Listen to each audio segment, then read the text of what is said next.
பிரியமான தேவனுடைய பிள்ளைகளே, கீ ஆஃப் ஹெவன் சேனலுக்கு உங்களை அன்புடன் வரவேற்கிறேன். புனிதர்கள் வரலாறு பார்க்கலாம் வாங்க. இன்றைய புனிதர் செப்டம்பர் மாதம் தேதி 20. புனிதர் ஆண்ட்ரூ கிம் டேகோன், கொரியா நாட்டின் பாதுகாவல் புனிதர். இவரை ஏற்கும் சமயம் ரோமன் கத்தோலிக்க திருச்சபை, ஆங்கிலிக்கன் திருச்சபை. முக்கிய திருத்தலம் சோல்டுசான், மறைமாட்சியின் மலை, சியோல், தென் கொரியா. இவருடைய நினைவு நாள் செப்டம்பர் தேதி 20. கொரியா மத குருமார்களுக்கு பாதுகாவலா இருக்காங்களாம். புனிதர் ஆண்ட்ரூ கிம் டேகோன் கொரியா நாட்டில் பிறந்த முதல் கத்தோலிக்க குருவும் கொரியா நாட்டின் பாதுகாவலரும் ஆவார். கிபி 18ஆம் நூற்றாண்டின் இறுதியில் கொரியாவில் கத்தோலிக்கம் மெதுவாக வேர்விட ஆரம்பித்ததாம். புனிதர் ஆண்ட்ரூ கிம் டேகோன் யங் பன் என்பவருக்கு 1821ஆம் ஆண்டு ஆகஸ்ட் மாதம் 21ஆம் தேதி சொல்மோ டான்சின் கொரியாவில் பிறந்தாங்க. இவரது பெற்றோர்கள் கிறிஸ்தவர்களாம் மனம் மாறியவர்களாம். அந்த காலத்துல கிறிஸ்தவம் சம்பந்தமா பேசுவது கூட தடை செய்யப்பட்டு இருந்துச்சாம்.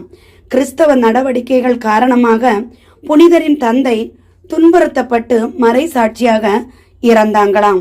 தன்னுடைய 15 வயதில் திருமுழுக்கு பெற்ற கிம் போர்ச்சுகீசிய காலனியில் உள்ள பள்ளியில கல்வி கற்றிருக்காங்க.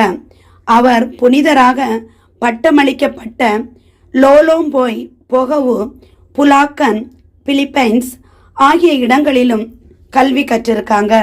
சுமார் 9 வருடங்களுக்கு பிறகு கிபி 1844ஆம் ஆண்டு அவர் ஷங்காய் நகரில் பிரெஞ்சு ஆயர் ஜீன் ஜோசப் என்பவரால் குருத்துவ அருள் பொழிவு பெற்றிருக்காங்க. பின்னர் அவர் மத போதனை செய்வதற்காகவும் நற்செய்தி அறிவிக்கவும் கொரியா திரும்பினாங்களாம். ஜோசியன் வம்ச காலத்துல கிறிஸ்தவம் மிகவும் நசுக்கப்பட்டதாம். எண்ணற்ற கிறிஸ்தவர்கள் துன்புறுத்தப்பட்டு மற்றும் மரண தண்டனை அளிக்கப்பட்டு கொல்லப்பட்டாங்களாம். கத்தோலிக்கர்கள் தமது விசுவாசத்தை ரகசியமா கடைபிடிக்க வேண்டி இருந்துச்சாம். இந்த நேரத்தில் துன்புறுத்தப்பட்டு கொல்லப்பட்ட பல்லாயிரம் கிறிஸ்தவர்களில் புனிதர் ஆண்ட்ரூ கிம் டேகோனும் ஒருவர் ஆவார்.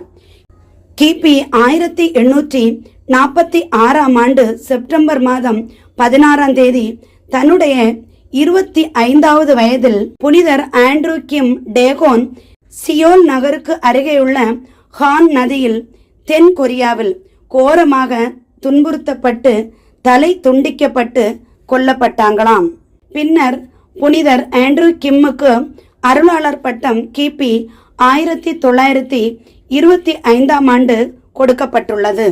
புனிதர் பட்டம் மே 6ஆம் தேதி 1984ஆம் ஆண்டு திருத்தந்தை 2ஆம் ஜான்பால் கொடுத்திருக்காங்க.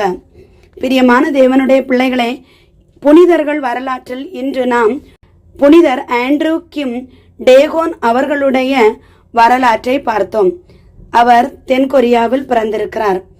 கொரியாவில் கிறிஸ்தவம் என்பது பெரிய இக்கட்டான சூழ்நிலையில் அமைந்திருந்த அந்த காலம். ஆனாலும் அவர் தன்னம்பிக்கையுடன் வாழ்ந்து அவர் மரணம் வரையிலும் ஆண்டவருக்கெனவே ஊழியம் செய்திருக்காங்க. மிகவும் துன்புறுத்தப்பட்டு தலை துண்டிக்கப்பட்டு கொலை செய்யப்பட்ட பிறகும் அவர் இன்றும் நிலைத்து நிற்கிறார் என்றால் அதற்கு காரணம் இறைவனில் அவர் வைத்திருந்த நம்பிக்கை. பிரியமானவர்களே, நாமும் ஆண்டவருடைய பிள்ளைகளாக எப்பொழுதும் இறை சாட்சியாக வாழ ஆண்டவரிடம் மன்றாடுவோம். ஆண்டவர் நம் அனைவரையும் ஆசீர்வதித்து காத்திரட்சித்து வழிநடத்துவாராக. ஆமேன். என்றும் அன்புடன் லைலா ஜேசுபாலன்.